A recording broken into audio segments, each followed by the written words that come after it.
Episode 14, Penawaran, Pewaris Pengobatan. Setelah juru lelang mengumumkan dimulainya pelelangan, penonton langsung ribut, dan terjadi banyak diskusi. Saya tahu komunitas Sanadu. Lokasinya bagus. Itu tempat terbaik untuk membangun villa. Guan Dongping telah menginvestasikan lebih dari 1 miliar yuan di sana, dan pelelangan akan dimulai untuk 100 juta yuan ini. Terlalu murah. Murah karena suatu alasan? Apakah kamu berani membelinya? Kelihatannya murah. Kamu tahu tempat itu sangat jahat sekarang, dan banyak orang telah mati berturut-turut. Iya, tempat itu mengerikan sekarang. Bahkan rumah pun tidak bisa dijual setelah mengambil foto. Jadi apa gunanya menjadi murah? Apakah kamu ingin menyimpannya sendiri? Kamu terlalu banyak berpikir. Kudengar bahkan pekerja konstruksi pun tidak berani pergi ke tempat itu. Itu tidak bisa diselesaikan. Sangat jahat. Aku khawatir kamu tidak berani tinggal di sana. Diskusi sangat panas, tetapi tidak ada yang berani menawar, bahkan tidak ada harga cadangan. Ye Bufan tidak tahu apa-apa saat pertama kali melihat pelelangan komunitas Sanadu, karena saat itu tidak banyak uang. Tapi sekarang dia memiliki lebih dari 300 juta di sakunya, yang tentunya berbeda dari sebelumnya. Selama komunitas ini membelinya, keuntungannya akan langsung meningkat lebih dari 10 kali lipat. Tentu saja, dia tidak akan melepaskan barang semurah itu. Apakah itu untuk mengembangkan pengobatan Tiongkok atau untuk memperbaiki rantai di masa depan, itu tidak terlepas dari dukungan uang. Namun, dia tidak terburu-buru menawar, dia menunggu penawar pertama muncul. Jelas ada yang main-main di komunitas Sanadu, dan orang yang terjun untuk mengambil alih tawaran itu mungkin adalah orang di balik layar. Setelah dia mengambil alih komunitas, dia harus mencari tahu orang di baliknya. Setelah menunggu lama, tidak ada yang ikut menawar. Juru lelang sedikit cemas. Lagi pula ini adalah lelang komoditas curah bernilai ratusan juta dolar, jadi dia tidak mau membiarkannya begitu saja. Dia berkata, "Teman-teman, apa yang perlu diragukan? Ini adalah kesempatan sekali seumur hidup. Anda dapat memiliki komunitas super mewah dengan 100 juta yuan. Ini jelas merupakan kesepakatan yang bagus dengan keuntungan besar. Kesempatan tidak boleh dilewatkan, dan kerugian tidak akan pernah datang lagi." Tapi tidak peduli seberapa banyak dia berpromosi, orang-orang yang hadir tetap acuh tak acuh. Lagi pula di kelas atas komunitas Sanadu sudah menyebar. Ada banyak orang yang tergoda, tapi tidak ada yang berani mengambil alih. Pada saat ini, seorang pria parubaya berdiri dan berkata kepada hadirin, "Teman-teman, saya membangun komunitas Sanadu di Dongping, Xiaguan. Saya dapat menepuk dada seseorang untuk meyakinkan Anda bahwa tidak ada masalah dengan kualitas konstruksi komunitas ini, dan investasi awal telah menelan biaya lebih dari 1 miliar yuan. Jika bukan karena rantai modal rusak sekarang, dan saya benar-benar tidak dapat mempertahankannya, saya tidak akan mau melelang. Tidak peduli siapapun yang mengambil gambar komunitas, itu akan terjadi, dianggap sebagai bantuan untuk saya berterima kasih." Ye Bufan memandang Guan Dongping. Dia adalah seorang pria parubaya berusia 40-an. Dia tidak memiliki kesombongan dan kesombongan orang kaya lainnya.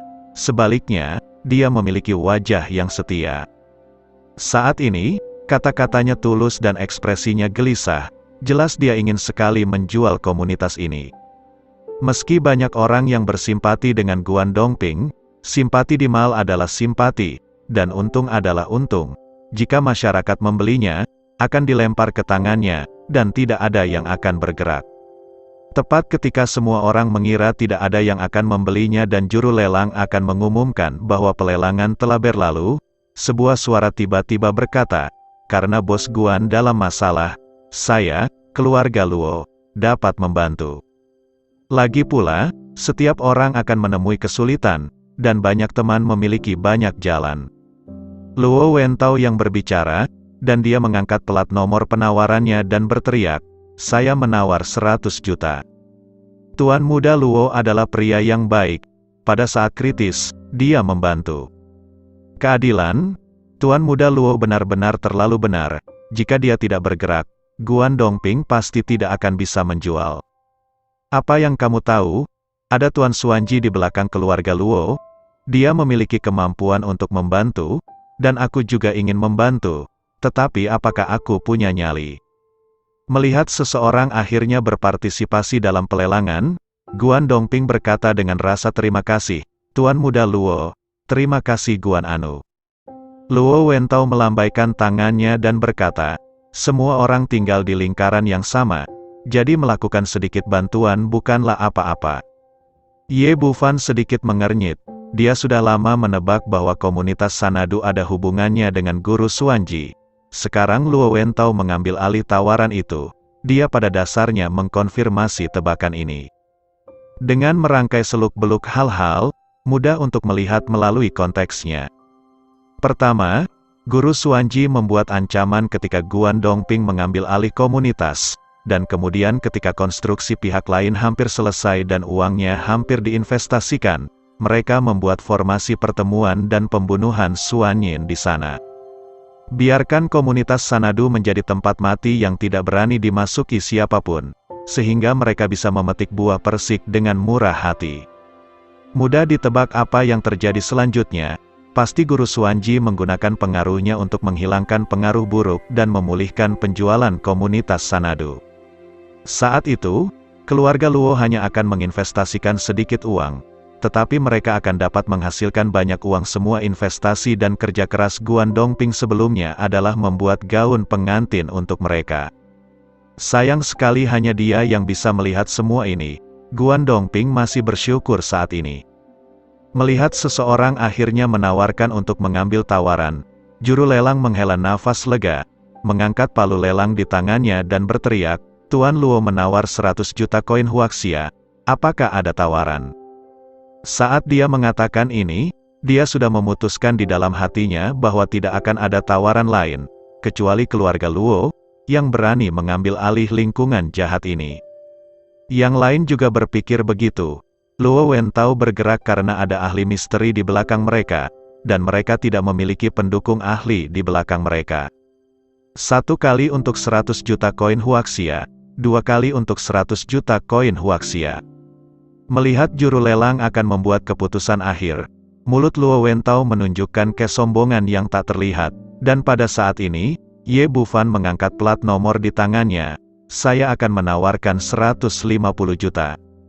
Qin Cucu duduk di sampingnya, diam-diam memikirkan bagaimana membujuk Ye Bufan untuk memberikan botol kecil itu kepada Tuan Xuanji. Melihat bahwa dia akan menawar real estate ini lagi, dia berkata berbeda, Xiao Fan, apa yang kamu lakukan? Real estate ini sangat jahat, mengapa kamu menawarnya?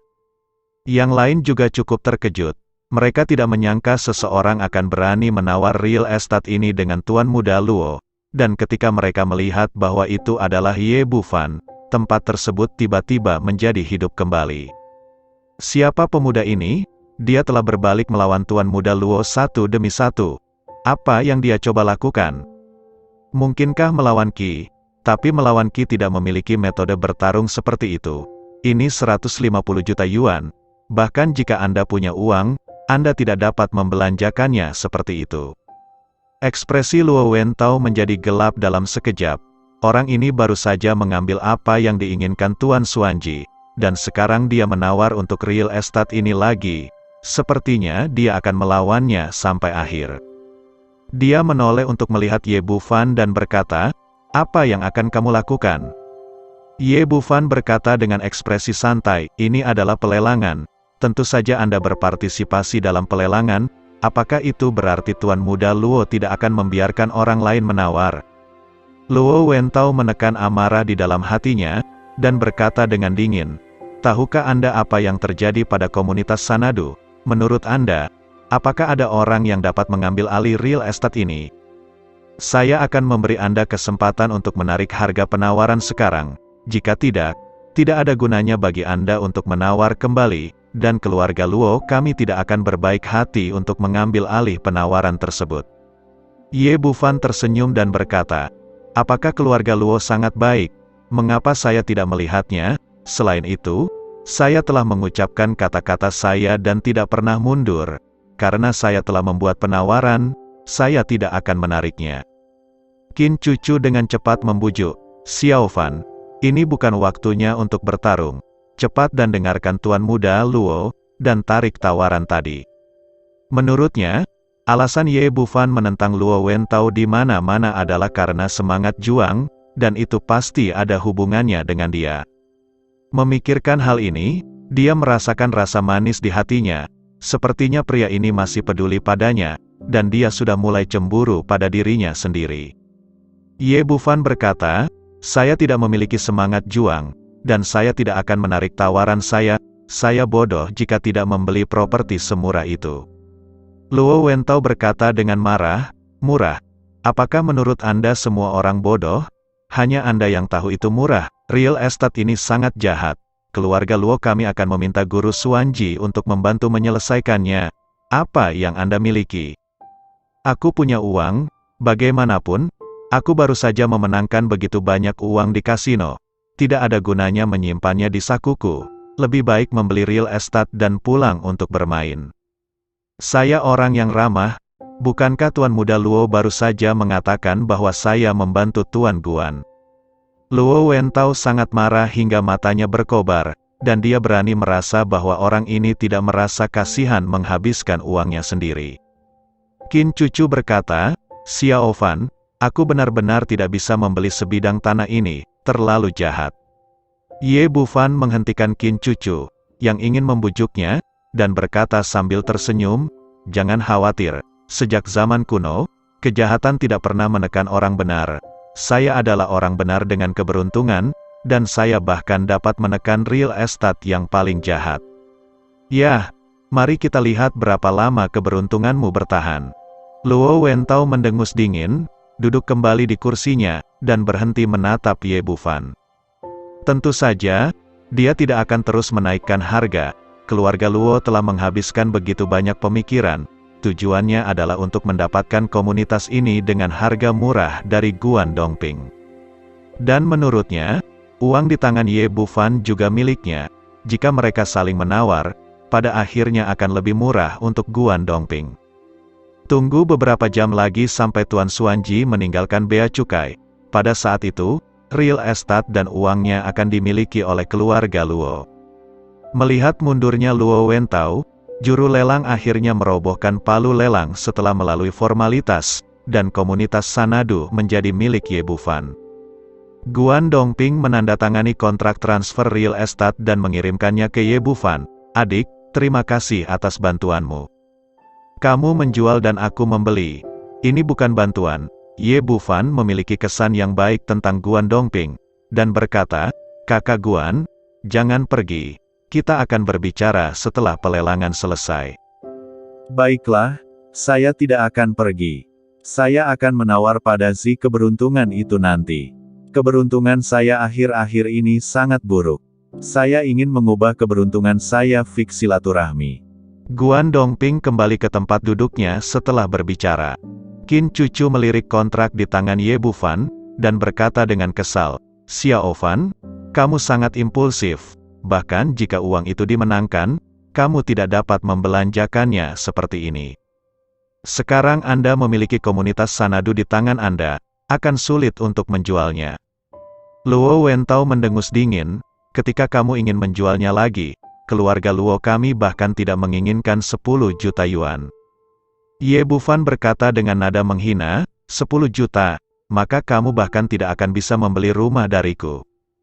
Qin Cucu awalnya berpikir bahwa Ye Bufan berperang melawan Luo Wentao, tetapi dia tidak tahu bahwa rumah-rumah di komunitas Sanadu akan segera bernilai harga ini, dan yang termurah harganya lebih dari 10 juta.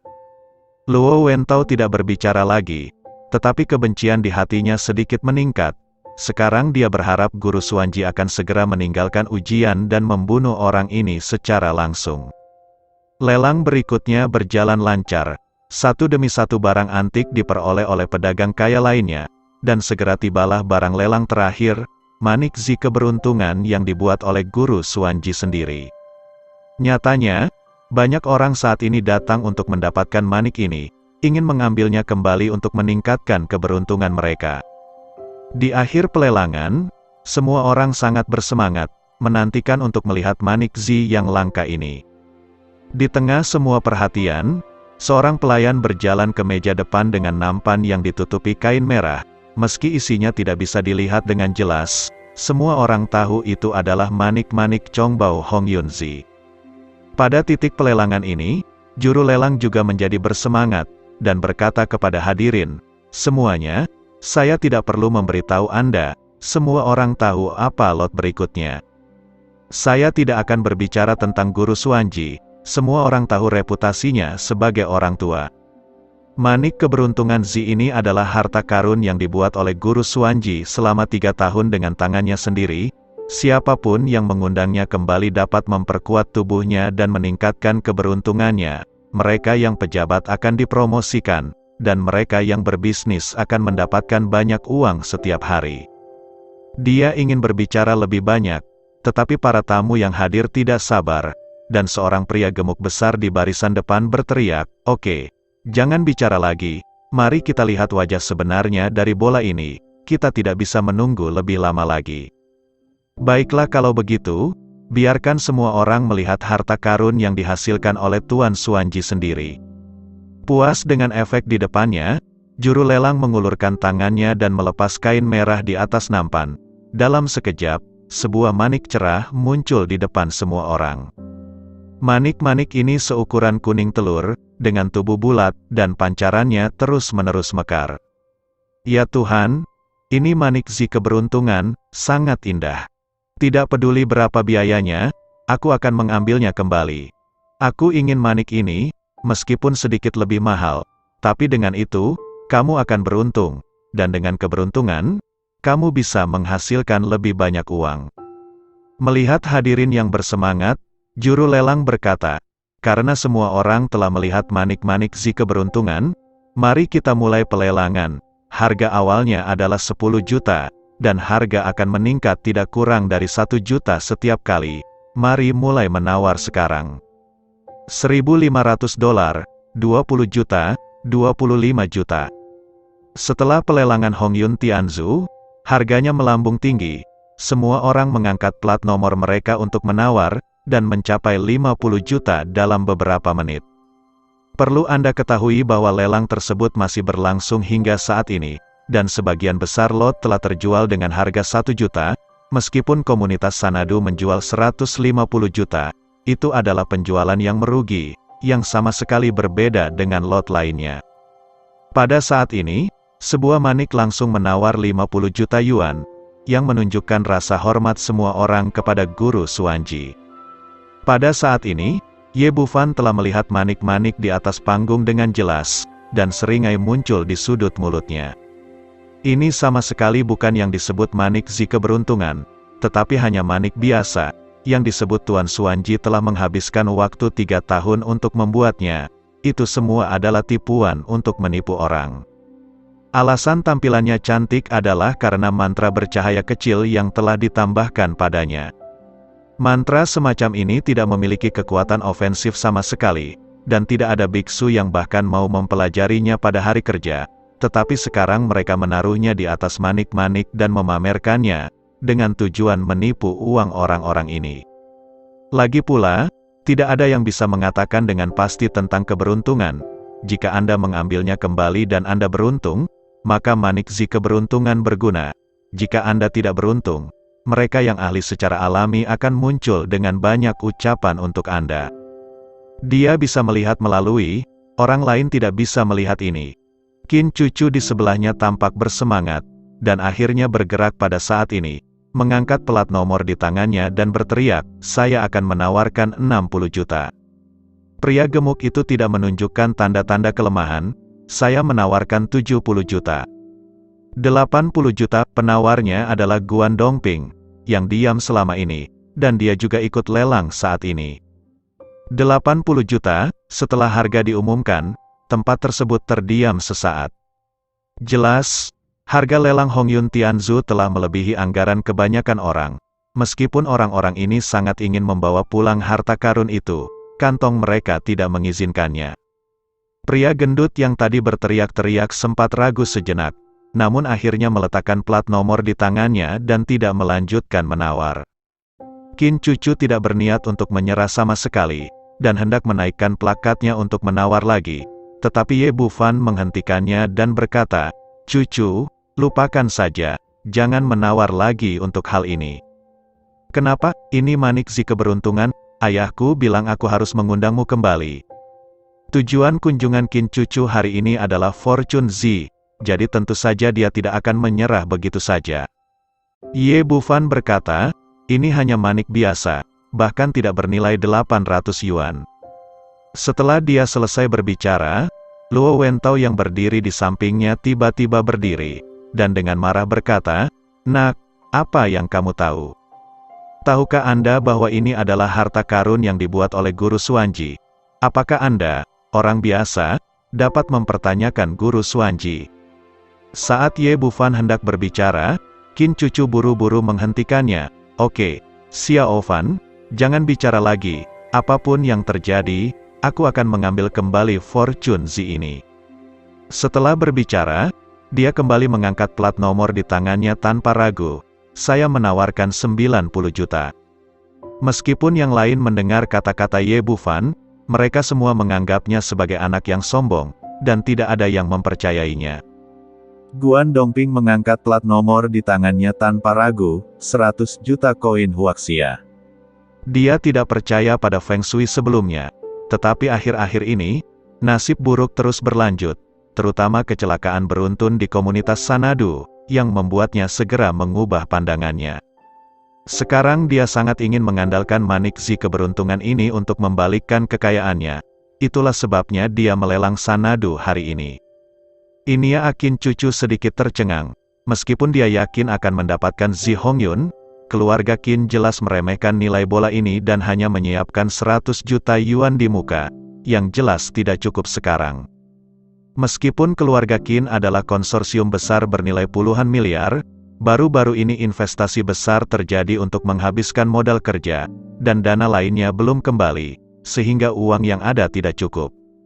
Melihat dia tidak punya uang, Ye Bufan menghela nafas lega. "Lagi pula, saya memiliki hubungan yang baik dengan Qin Cucu, dan saya benar-benar tidak ingin dia menghabiskan banyak uang untuk membeli kembali sampah." Qin Cucu ragu-ragu sejenak, tetapi pada akhirnya dia masih tidak ingin melepaskan bola yang bersinar ini. Jadi dia menoleh ke Ye Bufan dan berkata, "Xiao Fan, bukankah kamu masih punya uang di tanganmu? Bisakah kamu pinjami saya sisa 100 juta? Saya akan mengembalikannya kepada Anda dalam waktu singkat." Ye Bufan berkata, "Cucu, dengarkan saranku, manik ini sama sekali tidak berharga. Jangan membelinya lagi, atau kamu akan menyesalinya." Luo Wentao mencibir dan berkata, "Cucu, kamu terlalu pelit mencari pacar ini. Jika aku pasti akan mengambil foto dan memberikannya padamu." Dia sudah lama tidak senang dengan Ye Bufan, jadi tentu saja dia tidak akan melepaskan kesempatan untuk menyerang lawannya. Qin Cucu juga merasa sedikit tidak nyaman, dan berkata lagi, "Xiao Fan, pinjami aku uangnya, dan aku akan membayar bunganya." Ye Bufan berkata, "Cucu, kenapa kamu tidak mengerti? Tidak masalah jika aku memberimu uang di tanganku, tapi manik ini palsu, kamu tidak boleh membelinya." Mendengar apa yang dia katakan, Luo Wentao segera berdiri, dan berkata kepada semua orang yang hadir, "Pernahkah Anda mendengar itu? Bocah bodoh ini berani memfitnah Guru Xuanji, mengatakan bahwa harta karun yang dibuat oleh Guru Xuanji itu palsu. Apakah Anda percaya?" "Kami tidak percaya, anak ini berbicara omong kosong. Dia terlalu pelit, dia tidak mau meminjam uang dari Nona Qin, dan bersikeras membuat alasan yang payah. Bahkan jika kamu berbohong, kamu perlu menemukan penjelasan yang lebih baik. Tuan Xuanji adalah sesuatu yang kamu, orang biasa, dapat pertanyakan." Luo Wentao tampak puas, dan berkata lagi, "Semua orang tahu bahwa Guru Xuanji mempercayakan keluarga Luo kami untuk melelang manik keberuntungan Zi. Keluarga Luo menjamin bahwa manik ini benar-benar nyata. Tidak peduli berapa banyak uang yang Anda beli kembali, itu akan menjadi layak." Pada saat ini, juru lelang di atas panggung berteriak lagi, "Semuanya, Tuan Guan telah menawar 100 juta koin Huaxia. Apakah ada kenaikan lebih lanjut? Jika tidak ada Hongyun Tianzu, itu akan menjadi milik Tuan Guan." Wajah Qin Cucu menjadi semakin jelek, dan dia berkata lagi, "Xiao Fan, apakah kamu ingin meminjamnya atau tidak?" Dia merasa sedikit tidak nyaman. Ye Bufan memenangkan uang dari kasino, dan sekarang dia enggan meminjamnya dari dirinya sendiri, yang menunjukkan bahwa dia tidak memiliki tempat di hati Ye Bufan. Seringai muncul di sudut mulut Luo Wentao, karena Qin Cucu sudah tidak puas dengan anak ini. Tidak lama kemudian dia kembali ke pelukannya. Ye Bufan menggelengkan kepalanya sedikit, diam-diam meremas formula dengan tangan kanannya, lalu menjentikkan ke arah Manik Hong Yunzi di atas panggung. Meski agak jauh dari meja depan, tidak sulit bagi ahli mantra untuk memecahkan mantra tingkat rendah itu.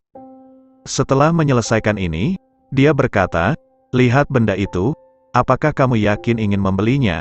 Jika kamu membelinya, aku akan mengirimkan uangnya." Qin Cucu menoleh untuk melihat ke meja depan, dan melihat bahwa manik keberuntungan Zi yang bersinar yang awalnya dipercayakan kepada pelayan telah benar-benar kehilangan kecemerlangannya saat ini, dan hanya manik giok putih biasa. Sebagai anggota keluarga perhiasan, dia secara alami tahu apa itu, dan kehilangan penutup cahaya, itu hanya manik giok biasa, dan mungkin tidak dijual seharga beberapa ratus yuan di luar. Pada saat ini, dia berkeringat dingin. Jika likuiditas terbatas grup Qin digunakan untuk membeli barang seperti itu, konsekuensinya tidak terbayangkan. "Ini, apa yang sedang terjadi?" Ye Bufan berkata, "Saya telah mengatakan bahwa benda ini palsu. Sama sekali bukan Zi keberuntungan. Ini hanya tipuan untuk menipu orang." Pada saat ini, orang lain juga memperhatikan perubahan Hong Yunzi, dan tempat itu segera mendidih. Apa yang terjadi? Bagaimana fortune Zibit berubah? Bagaimana dengan kecemerlangannya tadi? Bukankah ini hanya manik biasa? Bisakah itu benar-benar meningkatkan keberuntungan orang? Terlalu menakutkan. Untungnya, aku kehabisan uang. Jika tidak, jika aku membeli barang seperti itu dengan harga yang sangat mahal, aku khawatir aku harus melompat dari gedung. Qin Cucu mengerti apa yang sedang terjadi. Dia berbisik kepada Ye Bufan, "Xiao Fan, aku baru saja salah paham denganmu. Maafkan aku." Luo Wentao tercengang dengan semua yang ada di depannya. Meskipun dia tahu bahwa manik Zi keberuntungan itu palsu, itu memang sesuatu yang dibuat oleh Guru Xuanji. Mengapa tiba-tiba gagal? Melihat situasinya di luar kendali, dia dengan cepat berteriak, "Semuanya, jangan dengarkan omong kosong anak itu. Manik Zi keberuntungan ini dibuat oleh Guru Xuanji. Itu pasti benar." Sekarang orang-orang yang hadir ragu-ragu lagi. Lagi pula, reputasi Guru Xuanji terlalu besar, dan dia telah mengakar kuat di hati orang-orang selama bertahun-tahun. Guan Dongping berdiri di sana ragu-ragu, tidak tahu apakah dia harus membelinya atau tidak. Ye Bufan berkata, "Tuan Muda Luo, apakah Anda masih menyangkalnya? Saya tidak tahu apakah benda ini dibuat oleh Tuan Xuanji. Saya hanya tahu bahwa itu pasti manik palsu, dan itu tidak akan membawa keberuntungan bagi orang." Setelah dia mengatakan ini, yang lain segera menjadi curiga. Tuan Xuanji tidak dapat dijangkau di hati semua orang, tetapi tuannya tidak hadir di tempat kejadian, dan tidak diketahui apakah manik itu dibuat oleh tuannya sendiri. Keluarga Luo tidak memiliki reputasi yang baik di kota Jiangnan tahun ini. Bahkan manik Zi keberuntungan yang dibuat oleh Master Xuanji mungkin tidak akan dicuri oleh keluarga Luo.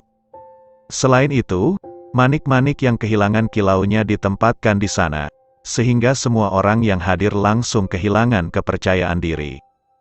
Guan Dongping tidak ragu lagi, dan berkata kepada juru lelang di atas panggung, "Saya baru saja menarik tawarannya, dan saya tidak menginginkan manik ini. Dia sekarang memiliki begitu banyak uang di seluruh keluarganya, dan dia masih berhutang banyak yang belum dilunasi.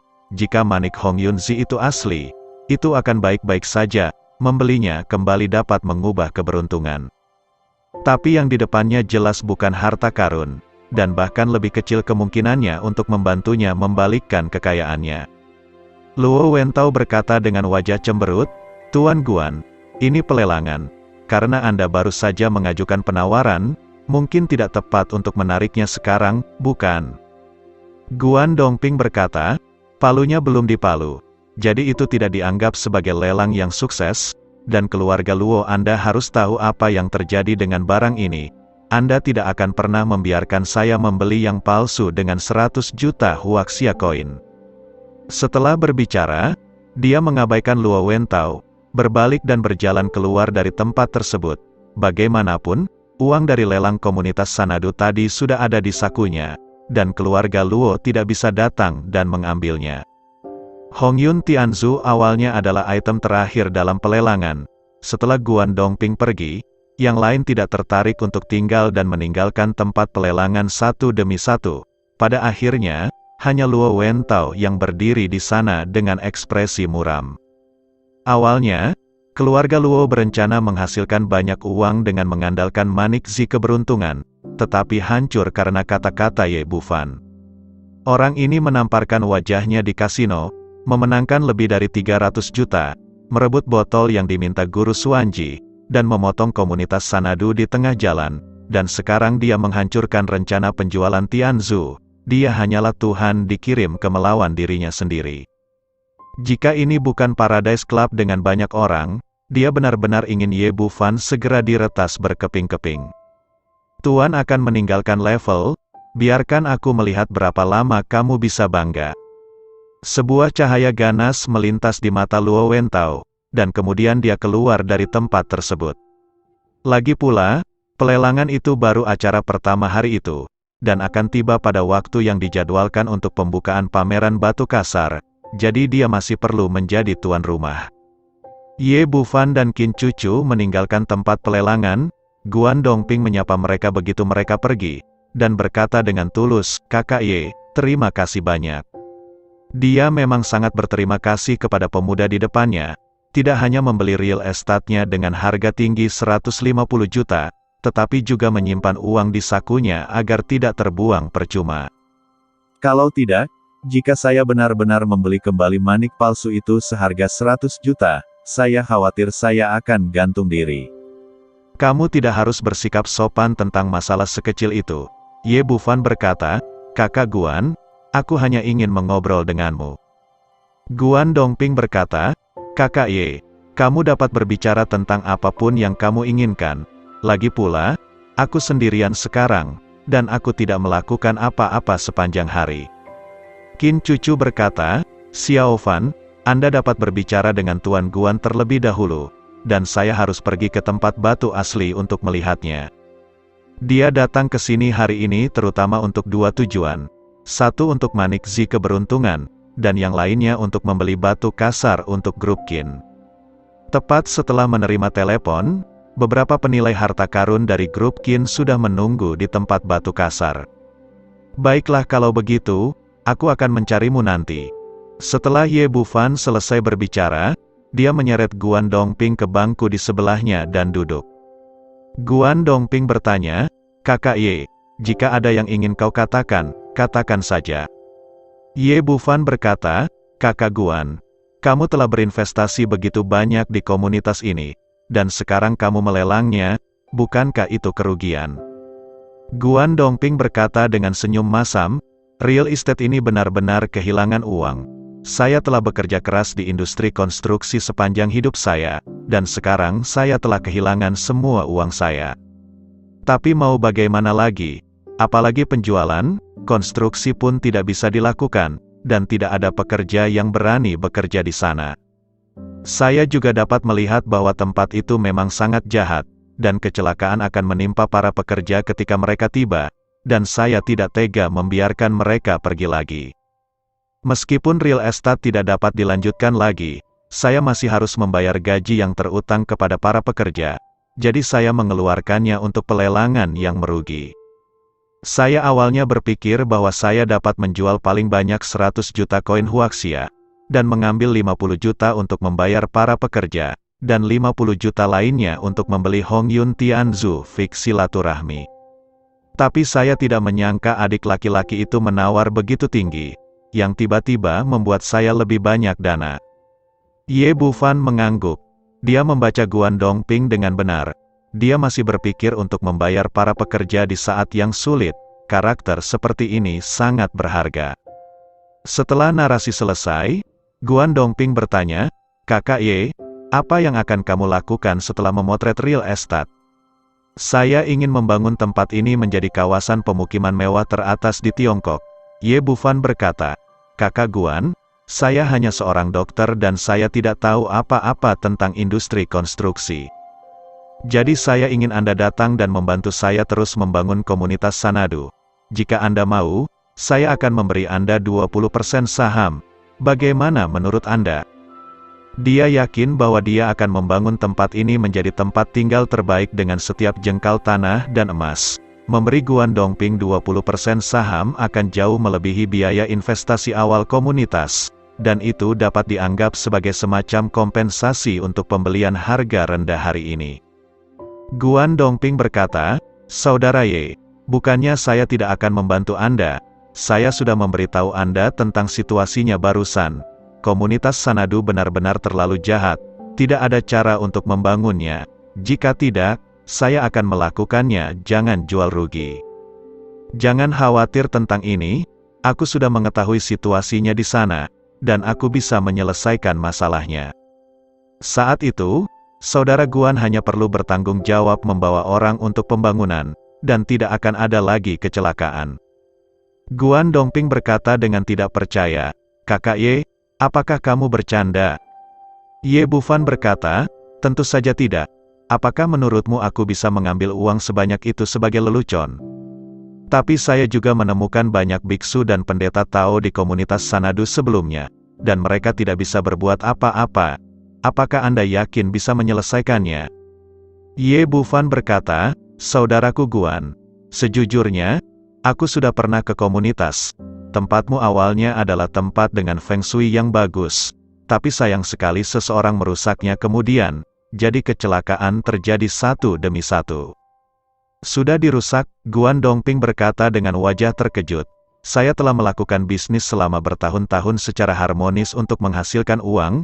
Apakah saya tidak menyinggung siapapun?" Ye Bufan berkata, "Ini bukan masalah menyinggung orang lain atau tidak, tetapi seseorang menyukai real estate Anda, jadi mereka datang dengan trik kotor ini." Meskipun Guan Dongping setia, dia tidak bodoh. Ye Bufan segera menyadari apa yang dia sebutkan, dan berkata dengan ekspresi berubah, "Maksudmu Tuan Xuanji dan keluarga Luo?" Ye Bufan mengangguk. Sepertinya mereka melakukannya sekarang. Guan Dongping marah pada awalnya. Lalu dia menghela nafas dan berkata, "Kakak Ye, kami tidak mampu menyinggung Tuan Xuanji, jadi lupakan saja." Ye Bufan berkata dengan tenang, "Kakak Guan, kamu tidak perlu khawatir tentang hal-hal ini. Kamu hanya perlu mengatur para pekerja. Aku akan meneleponmu dalam 3 hari, lalu masuk dan lakukan konstruksi." Guan Dongping berkata dengan ekspresi serius, "Adik, apakah kamu yakin kamu serius?" Ye Bufan berkata, "Tentu saja, itu tergantung pada apa yang diinginkan saudara Guan sekarang. Kamu tidak dibayar untuk apapun, bahkan jika berhasil, aku tidak bisa meminta 20% sahammu, lagi pula, real estate telah dijual." Guan Dongping berkata, "Baiklah, aku akan menjadi milikmu. Kakak dan aku akan bekerja untukmu. Jika hal-hal dapat dilakukan, Anda dapat memberi saya gaji 1 juta setahun. Jika tidak, saya akan membantu Anda." Ye Bufan sangat mengagumi karakter Guan Dongping. Dia berkata, "Itu saja, saya akan memberimu gaji 10 juta setahun." Guan Dongping tidak ragu-ragu, dan berkata dengan sangat sederhana, "Gajinya mudah dinegosiasikan, dan saya akan menelepon para pekerja ketika saya kembali. Saya akan menunggu panggilan Anda." Setelah selesai berbicara, dia meninggalkan klub surga, dan Ye Bufan berjalan menuju tempat batu asli. Pameran batu kasar diadakan di lapangan terbuka seluas beberapa ribu meter persegi di klub surga. Saat ini pameran sudah dimulai, dan tempat tersebut dipenuhi dengan berbagai batu kasar, dan ada anggota staf di depan dari setiap tumpukan batu kasar. Legenda mengatakan bahwa batu-batu kasar ini diangkut oleh keluarga Luo dari lubang tua di Myanmar, dan masing-masing bagian mungkin memiliki harga yang sangat tinggi untuk batu giok. Ada kerumunan orang di depan batu kasar, dan beberapa perhiasan dari seluruh China dan orang-orang yang tertarik dengan batu judi berkumpul di sekitar batu kasar, melihat ke kiri dan ke kanan, berkomentar. Ada juga beberapa orang yang tidak bisa menahan dorongan hati dan langsung membeli batu untuk menafsirkannya saat itu juga. Ada jingle di industri perjudian batu, yaitu satu pisau miskin dan satu pisau kaya, satu pisau mengejutkan, dan satu pisau melampaui cakrawala. Saat batu-batu itu dilepaskan, beberapa orang menangis kegirangan, beberapa menghentakkan kaki dan memukul dada, beberapa tertawa, dan beberapa mendesah. Ini juga merupakan pesona batu judi. Sejauh ini tidak ada cara untuk melihat melalui kulit luar dari batu kasar tersebut, dan tidak ada yang tahu apakah itu terbungkus kotoran atau hijau kaisar.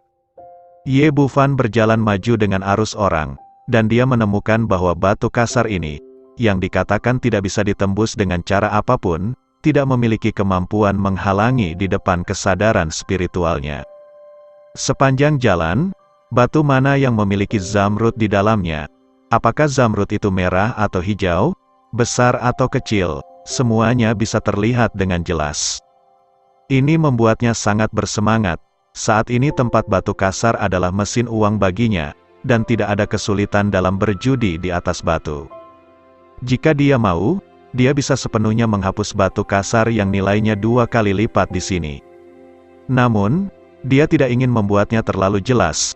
Jika orang tahu bahwa mereka dapat melihat menembus batu yang kasar, mereka akan mendapat masalah besar di masa depan. Jadi dia ingin menemukan Qin Cucu terlebih dahulu, membeli dengan Qin Group, dan kemudian diam-diam melepaskan batu itu setelah kembali. Dia berjalan maju, dan ada area di depannya, beberapa batu dilingkari dengan tali, dan di sebelahnya ada tanda, Grup Roche menyimpan batu kasarnya sendiri dan tidak menjualnya ke dunia luar. Meskipun batu giok kasar tidak dapat dilihat, penilai batu kasar yang berpengalaman masih dapat melihat beberapa petunjuk dari kulit batu. Menurut warna batu kasar, apakah ada kurap, apakah ada retakan dan informasi lainnya, kemungkinan mendapatkan batu giok dari batu kasar dapat diperkirakan. Keluarga Luo adalah sponsor pameran batu kasar ini. Jadi mereka telah menimbun beberapa batu kasar dalam kondisi baik terlebih dahulu untuk digunakan di toko batu giok mereka sendiri atau sebagai hadiah. Karena batu kasar di sini tidak untuk dijual, anggota staf yang menjaga di sini lebih santai dan berkumpul untuk mengobrol. Ye Bufan lewat, tiba-tiba dia berhenti, dan melihat ke batu besar yang duduk di bawah pantat seorang anggota staf dengan mata membara. Batu ini tingginya sekitar 0,5 meter, dan seluruh tubuhnya berwarna hitam dan halus, oleh karena itu staf menggunakannya sebagai bangku untuk duduk. Dari luar, tidak ada yang istimewa dari batu ini, tetapi di mata Ye Bufan, itu pasti harta yang langka. Kegembiraan di matanya berkilat, dia menekan kegembiraannya, melangkah maju dan berkata kepada anggota staf, "Maaf, bagaimana saya bisa membeli batu dari tempat Anda?" Sikap staf cukup sopan, dan berkata, "Maaf, batu-batu di sini disimpan oleh keluarga Luo dan tidak untuk dijual." Sekarang dia menyukai batu ini. Ye Bufan secara alami tidak berdamai, dan bertanya lagi, "Saudaraku, dapatkah Anda memberitahu saya bagaimana memilih batu dari sini? Saya pikir penampilannya di sini bagus." Staf berkata, "Hanya ada satu cara untuk mendapatkan batu dari sini, dan Tuan Muda kita setuju. Jika Tuan Muda senang, dia bisa memberimu beberapa keping sesuka hati, tidak masalah sama sekali." Ye Bufan mengerutkan kening. Dia tahu sikap Luo Wentao terhadapnya dengan sangat baik. Dia ingin bunuh diri, bagaimana dia bisa memberinya batu kasar itu? Tapi batu ini terlalu penting baginya, jadi dia harus mendapatkannya apapun yang terjadi. Pada saat ini, ada kerumunan orang, dan Luo Wentao menemani Qin Cucu ke sisi ini. Meskipun grup Qin mengirim penilai batunya sendiri, Luo Wentao secara sukarela membantu Qin Cucu memilih batu. Meskipun Qin Cucu membenci orang ini, dia masih mengenali kemampuannya untuk mengidentifikasi batu kasar. Keluarga Luo telah mengoperasikan batu kasar selama bertahun-tahun dan memiliki pengalaman yang kaya. Selain itu, guru Luo Wentao adalah Chen Bainian, salah satu dari 10 penilai batu berharga di Myanmar. Saya memang telah mempelajari beberapa keterampilan di tahun-tahun ini, dan pencapaian saya dalam identifikasi batu kasar jauh melampaui penilai harta karun biasa. Karena itu, dia tidak menolak, dan menuliskan jumlah batu yang direkomendasikan oleh Luo Wentao, dan kemudian mendiskusikannya dengan penilai harta karun dari kelompoknya sendiri. Rombongan berhenti tidak jauh dari Ye Bufan. Luo Wentao menunjuk ke batu setinggi 2 meter dan lebih dari 1000 jin dan berkata, "Cucu, apakah Anda melihat batu ini? Ini adalah penawar untuk pameran ini. Meskipun harganya 30 juta, jika difoto pasti bernilai uang, saya sangat optimis tentang itu, dan guru saya sangat memuji, jadi itu akan menjadi raja pameran." Qin Cucu melihat batu ini. Secara umum, batu kasar dibagi menjadi 2 bentuk, taruhan penuh dan setengah taruhan. Taruhan penuh berarti tidak ada jendela, dan semua taruhan didasarkan pada keberuntungan sendiri. Batu kasar semi berjudi adalah membuka jendela besar atau kecil di atas batu, dan menggunakan jendela ini untuk menyimpulkan kemungkinan keluarnya zamrud, sehingga kepercayaan diri akan lebih besar. Di depannya ada sebongkah batu kasar yang kasar, dan sebuah jendela seukuran bola basket telah dibuka di sisi kiri, memperlihatkan sentuhan tanaman hijau yang menarik. Qin Cucu juga tahu sedikit tentang perjudian di atas batu, dan cukup terharu saat melihat batu ini. Dilihat dari jendela yang terbuka, tekstur batu giok setidaknya kaca. Untuk batu sebesar itu, jika 1/10 dari bahannya terbuat dari batu giok kaca, nilainya setidaknya 100 juta koin huaxia, yang akan segera mengurangi kekurangan bahan mentah untuk perhiasan Qin saat ini. Luo Wentao melihat pikiran Qin Cucu, dan berkata lagi, "Cucu, percayalah padaku, kamu pasti akan mendapat untung jika mengambil batu ini. Sejujurnya, saya memesan batu ini untuk Anda. Jika tidak, saya akan membawanya ke keluarga Luo untuk saya gunakan sendiri." Apa yang dikatakannya benar. Batu ini disukai banyak orang, termasuk gurunya Chen Bainian. Justru karena inilah dia sengaja memesannya sebagai penawar, untuk menyenangkan Qin Cucu ketika grup Qin datang untuk membeli batu kasar.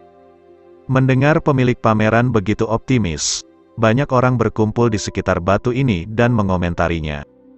"Iya, itu memang batu yang bagus. Batu kasar dengan pola piton semacam ini akan menghasilkan zamrud 100%. Bukankah kamu berbicara omong kosong? Orang-orang telah menghapus jendela, pasti ada zamrud di dalamnya. Ketegangannya sekarang adalah berapa banyak zamrud yang ada, dan apa kualitasnya. Saya percaya pada visi Tuan Muda Luo, tapi sayang sekali saya tidak punya uang. Kalau tidak saya pasti akan mendapat untung jika saya membelinya."